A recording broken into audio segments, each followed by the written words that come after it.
성령을 따라가는 인생, 지난주에 이어서 6번째 동일한 제목으로 말씀의 은혜를 나누도록 하겠습니다. 최근에 이제 인터넷을 검색하다가 이제 귀한 글을 하나 제가 이제 읽게 됐는데, 그 글을 제가 정리해서 소개해 드리면서 이제 오늘 말씀을 시작을 해 볼까 합니다.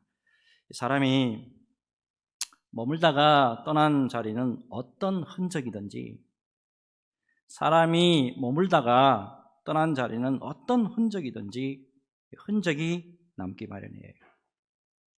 결혼식이 끝난 후에는 꽃잎과 꽃가루가 남아요.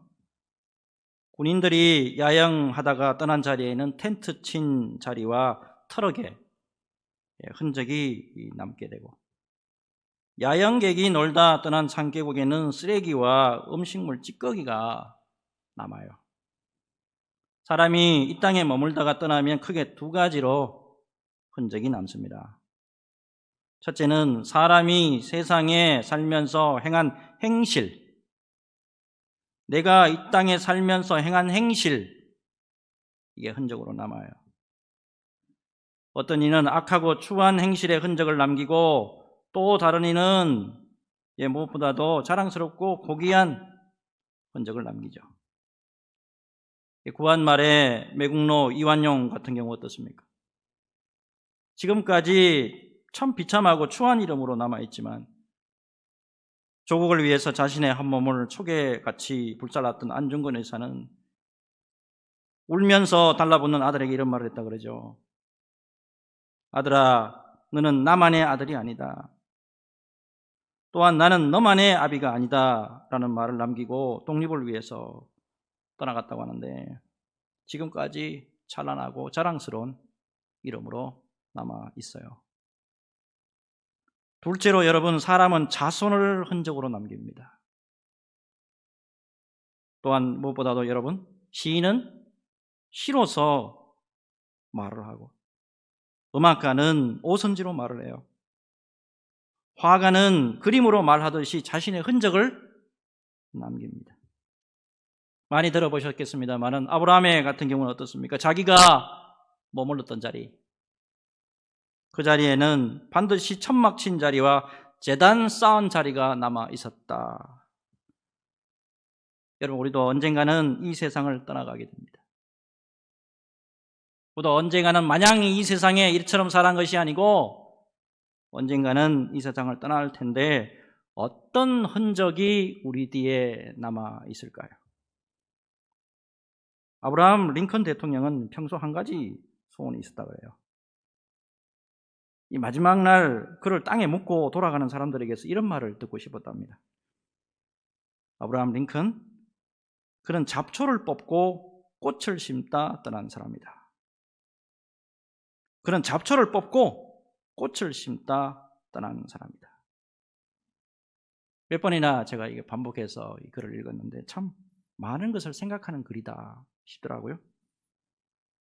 여러분, 우리는 우리 주님 예수님의 엄청난 십자가의 그 은혜로 그렇게 구원을 받고 지금까지 믿음의 길, 믿음의 생활을 감당하고 있습니다. 특별히 이 믿음의 길을 우리가 걷는 가운데 모두 흔적을 다 남길 거예요. 과연 그렇다면 어떤 흔적이 우리 뒤에 남아있게 되는 걸까요? 여러분, 무엇보다도 오늘 계속해서 주제의 말씀이 성령이죠. 무엇보다도 성령을 따라 순종함으로 믿음의 길을 갈 때에 믿음의 귀한 흔적, 은혜로 채색된 아름다운 흔적이 우리 뒤에 남을 줄로 믿습니다. 오늘은 이 주제를 가지고 오늘 말씀의 은혜를 나누도록 합니다.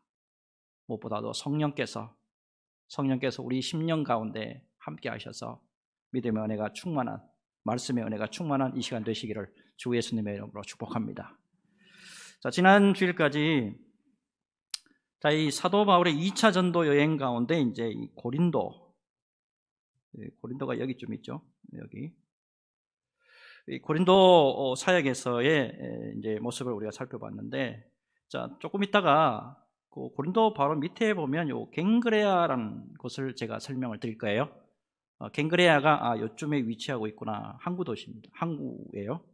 이 정도 좀 알아두시면 좋겠고, 자, 특별히 이제 요 아테네죠. 여기 아테네에서 이제 사역을 이제 감당하는 가운데 시행착오를 경험하죠. 변론과 쟁론하면 될 줄 알았는데 그게 안 됐잖아요. 그래서 이제 사역을 전환합니다. 어떻게 전환하냐면 눈물의 목회, 눈물의 사역, 은혜의 사역으로 전환하니까 모든 것을 넉넉하게 잘 감당할 수 있는 힘과 능력이 주님으로부터 주어졌죠. 자, 무엇보다도 이 사도 바울은 성령이 이끄시는 대로 사역을 감당했는데, 그럼에도 불구하고 보니까 유대인들의 모진 박해와 고난을 받기도 합니다. 자, 하지만 이제 우리 주님께서 직접 환상 가운데 임하셔서 특별한 위로로 그와 함께 하셨다는 걸 우리가 알 수가 있었죠. 자, 9절과 10절을 보니까 이런 말씀이 있죠. 밤에 주께서 환상 가운데 바울에게 말씀하시되 두려워하지 말며 침묵하지 말고 말하라. 내가 너와 함께 있음에 어떤 사람도 너를 대적하여 해롭게 할 자가 없을 것이니 이는 이 성중에 내 백성이 많음이라 하시더라 했어요. 자, 이렇게 해서 여러분 1년 6개월입니다. 사도 바울이 전도 여행하는 가운데 에베소 다음에 가장 오래 머물렀던 곳, 이 고린도. 자, 여기에 이제 1년 6개월 동안 머물면서 귀한 전도 사역을 감당하게 됩니다. 자, 근데 오늘 본문을 딱 보시니까 우리 주님의 귀한 위로의 은혜가 있었어요. 직접 환상으로 나타나셔서 말씀을 주시고 힘을 공급해 주시고 능력을 공급해 주셨어요. 성령 충만하도록 해 주셨어요.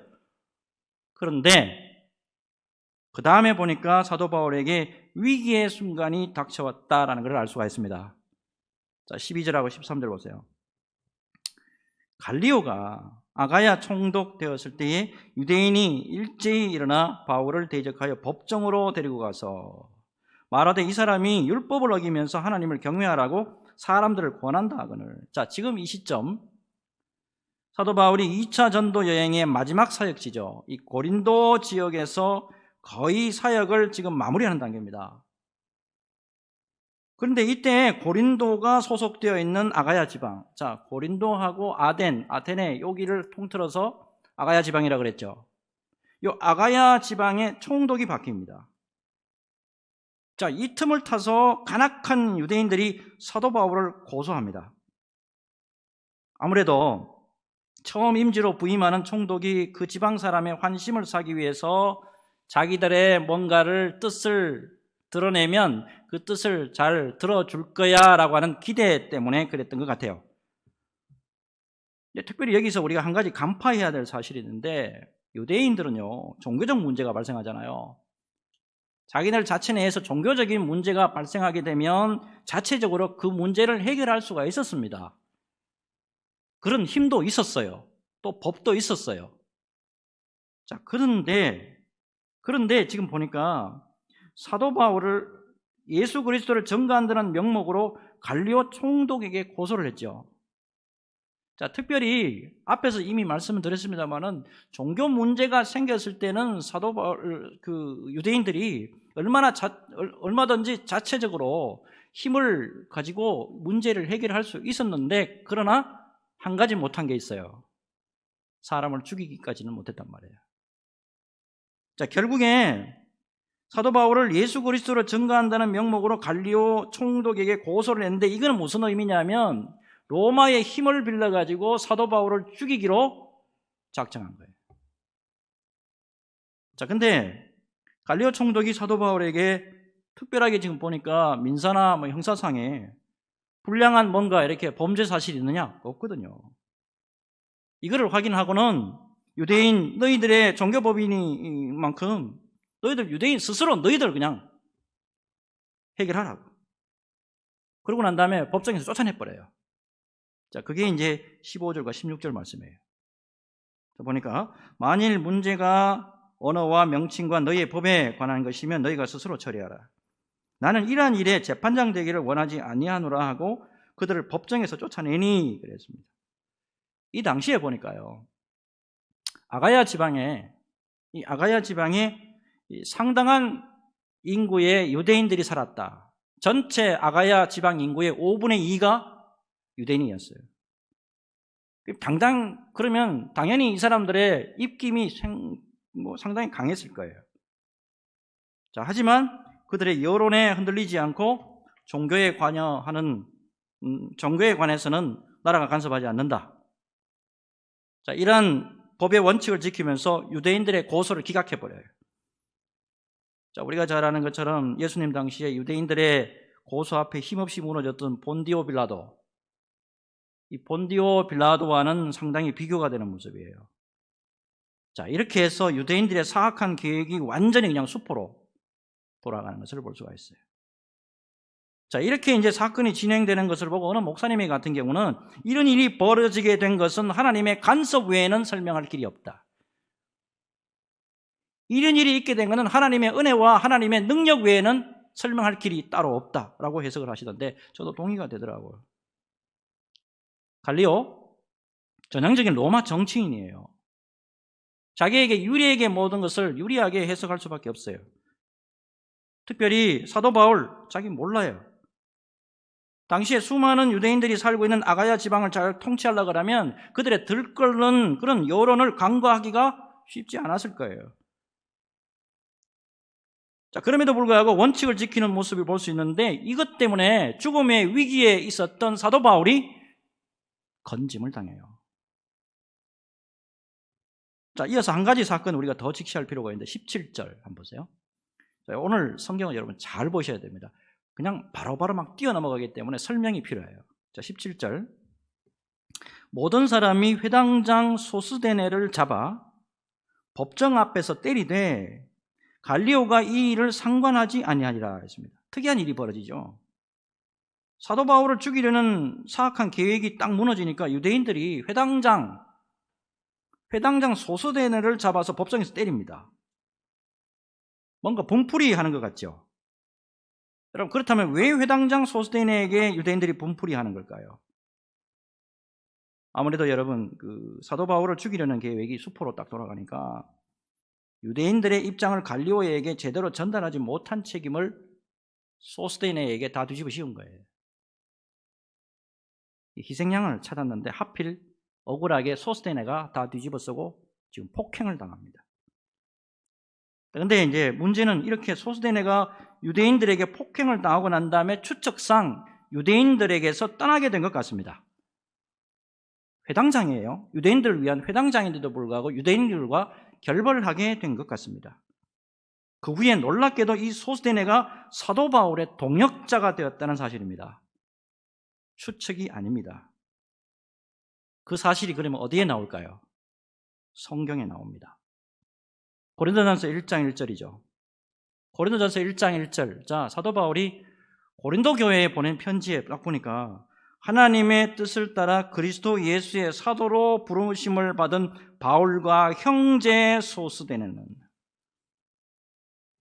여러분, 사도 바울 때문에 유대인들로부터 억울하게 폭행을 당했던 소스데네가 후에 사도 바울의 동역자가 됐다. 하나님의 참 놀라운 섭리의 결과다라는 걸 알 수가 있어요. 자, 여기까지 여러분 이제 말씀을 보니까 어떻습니까? 성령의 인도하심을 따라서 사역을 감당하고 성령의 인도하심을 따라서 믿음을 감당하니까 어때요? 생각지도 못한 사람이 위기에서 벗어날 수 있도록 해주고, 또요, 생각지도 못한 사람이 하나님의 섭리에 의해서 동역자가 되는 역사가 있더라는 거예요. 오늘 설교 도입에서 믿음의 길을 가는 길에 흔적을 남길 수밖에 없다 말씀을 드렸죠. 좁은 길이에요. 어렵고 힘든 길이란 말입니다. 그런 믿음의 길이지만 그것을 순종하고 감당하고 나아갈 때 이렇게 귀한 은혜의 흔적이 남도록 주님께서 역사해 주신다는 사실이에요. 갈리오, 전혀 예수 모르는 사람이에요. 전혀 예수 모르는 사람이 유대인들을 말미암아 죽을 수밖에 없는 상황인데도 위기에서 건짐 내주는 그런 역할을 감당해 줍니다. 전혀 어떻게 보면 예상하지 못한 사람이 나를 돕는 사람이 돼요. 여러분, 우리가 믿음의 길을 걸어갈 때 전혀 예상하지도 못하고 전혀 생각하지도 못한 사고, 사건들, 많이 벌어지잖아요. 하지만 가장 중요한 것은 뭐냐면 우리가 성령의 인도하심으로 정도로만 간다면, 예수님의 성령이 우리에게 이끄신 바대로만 정도로만 간다면 우리 주님이 언제나 동행하여 주시고 붙들어 주셔서 귀한 은혜의 흔적이 남도록 하나님께서 도와주신다는 사실이에요. 여러분, 무엇보다도 우리가 끝까지 믿음의 길을 잘 갈 수 있도록 언제나 주님이 우리를 끝까지 능력의 손으로 붙잡아 주신다는 사실이에요. 여러분, 이 은혜가 저와 여러분들에게 넘쳤으면 하는 마음 참 간절합니다. 이 은혜로 우리의 믿음의 길 능력으로 잘 달려가시기를 주 예수님의 이름으로 축복합니다. 자, 그 다음 말씀으로 넘어가겠는데 18절 보세요. 자, 18절. 이 말씀이 좀 어려운데, 자, 바울은 더 여러 날 머물다가 형제들과 작별하고 배 타고 수리아로 떠나갈새 브리스길라와 아굴라도 함께 하더라. 바울이 일찍 서원이 있었으므로 갱그레아에서 머리를 깎았더라 했습니다. 자, 이제 고린도에서의 이제 사역을 끝으로 해서 사도 바울이 2차 전도 여행을 마치고 수리아, 그러니까 안디옥이죠. 수리아, 안디옥으로 이제 귀환하게 됩니다. 자, 이러한 이제 여정 가운데 이제 먼저 고린도시에서 한 10km 정도 떨어져 있는 항구예요. 여기 이제 갱그레아, 여기서 이제 머리를 깎았다 기록을 하고 있어요. 자, 왜 머리를 깎았냐? 말씀 다시 한번 보여보세요. 왜 머리를 깎았냐? 일찍이 서원이 있었으므로 그랬어요. 일찍이 서원, 맹세를 했는 것 같아요. 자, 이와 관련해서 여러분 성경적인 이해가 여기 반드시 필요해요. 아마도 사도 바울은 고린도에서 전도 사역과 관련해서 어떤 목적을 위해서 일정 기간 나실인 서원을 했던 것 같아요. 결국 이거는 무슨 말씀이냐면 바울이 갱그레아에서 머리를 깎았다는 것은 그가 일찍이 서원했던 기한이 다 찼다, 요거를 보여주는 거예요. 좀 더 설명드려 볼게요. 우선에 나실인, 특별히 하나님께 헌신하는 삶을 살기 위해서 스스로를 세상과 구별하는 사람, 이게 나실인이에요. 모세 율법에 의하면은 하나님께 헌신하기로 서원한 사람은 남녀 불문하고 나실인이 다 될 수가 있어요. 그런데 이 나실인, 평생 나실인, 평생 동안 나실인으로 사는 경우가 있고, 두 번째가 있어요. 일정 기간 동안만 서원한 나실인, 이 두 종류가 있어요. 특별히 이 후자의 경우에 그 기간이 종료가 됐을 때 하나님께 제사를 드리고 그동안 길렀던 머리카락을 잘라서 하나님 앞에 불태워서 바치도록 규정이 되어 있어요. 이게 민수기 6장 18절에 나와요. 자, 바울은 이런 규정을 쫓아서 서원했던 기간이 다 하니까 머리를 깎은 거예요. 자, 이것을 보면서 여러분 우리가 깨달아야 될 게 있어요. 여러분, 믿음의 길을 가는 가운데 우리가 가는 길이 마냥 계속되는 것이 아니다라는 거예요. 우리가 믿음으로 가는 이 길, 그리고 사역을 감당하는 길, 그리고 직분을 감당하는 길, 여러분 언젠가는 기한이 다하는 날이 있다 이 말입니다. 1차 전도 여행뿐만 아니고 2차 전도 여행 때에도 사도 바울이 참 수많은 고난과 어려움과 심지어는 죽음에 이르는 위기를 경험하기도 하죠. 특별히 2차 전도 여행을 하면서 아덴에서 실패를 맛보는 쓰라린 경험을 하게 돼요.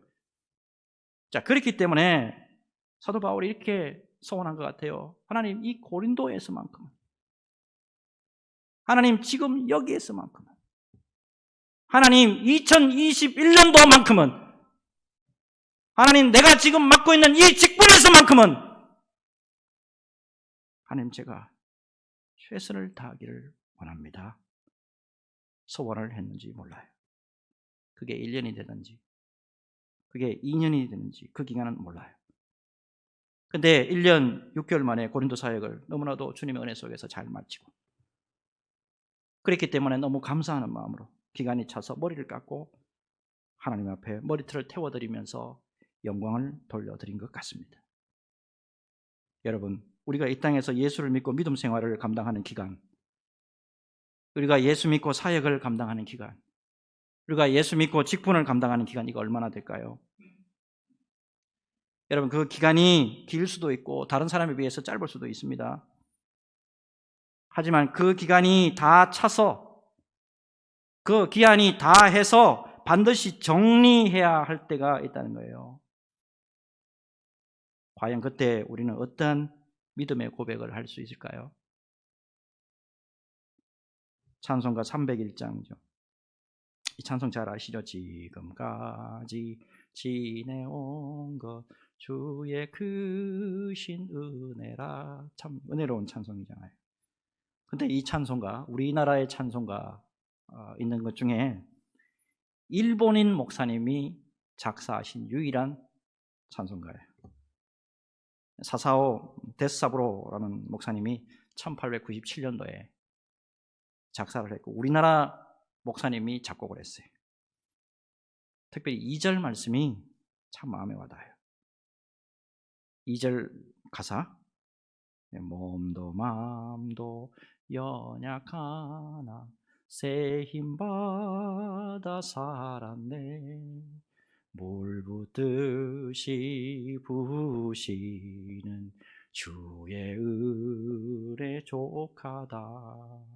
사랑 없는 거리에나 험한 산길 헤맬 때 주의 손을 굳게 잡고 찬송하며 가리라.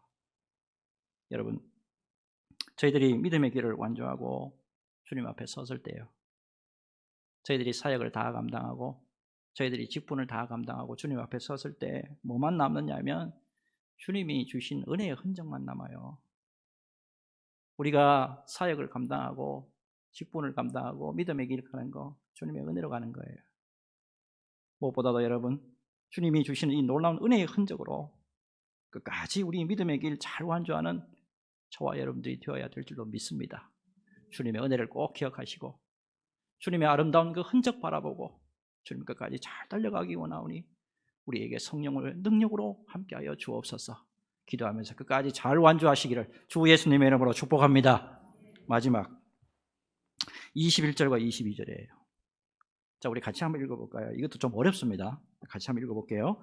시작. 작별하여 이르되 만일 하나님의 뜻이면 너희에게 돌아오리라 하고 배를 타고 에베소를 떠나 가이사라에 상륙하여 올라가 교회의 안부를 물은 후에 안디옥으로 내려가서 했습니다. 자, 앞에서 이미 말씀드렸는데, 자, 이 고린도에서 1년 6개월에 자, 2차 이제 이 전도 여행을 마치고, 자, 이 사도 바울이 수리아 안디옥으로 이제 귀환하기로 되어 있습니다. 자, 이 고린도가 여기라 그랬죠.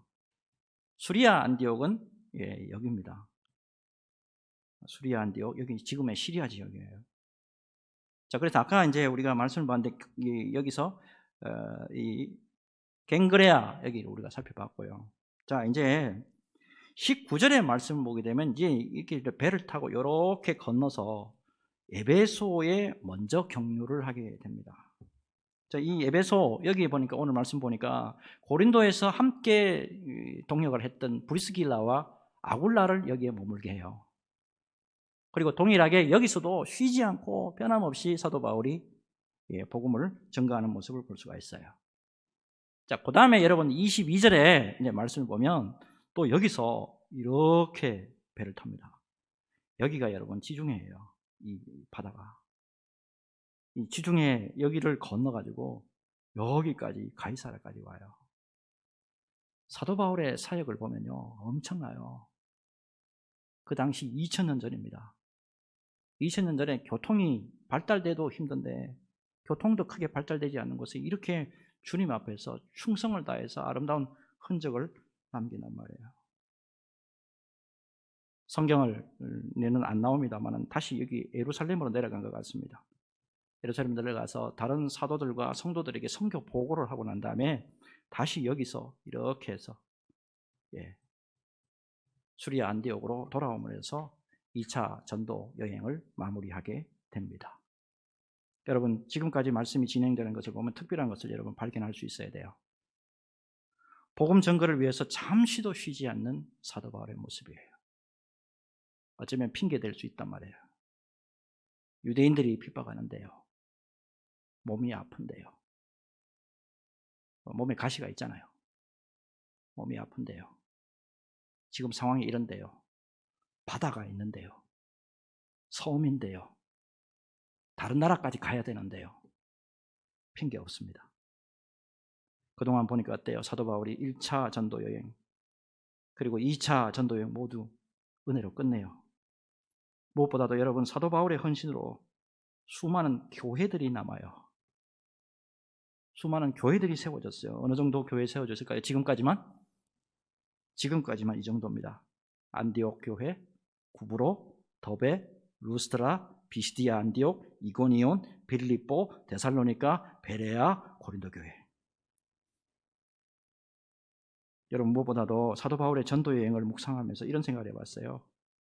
사도 바울이 지나간 자리, 사도 바울이 지나간 자리 뭐가 남아요?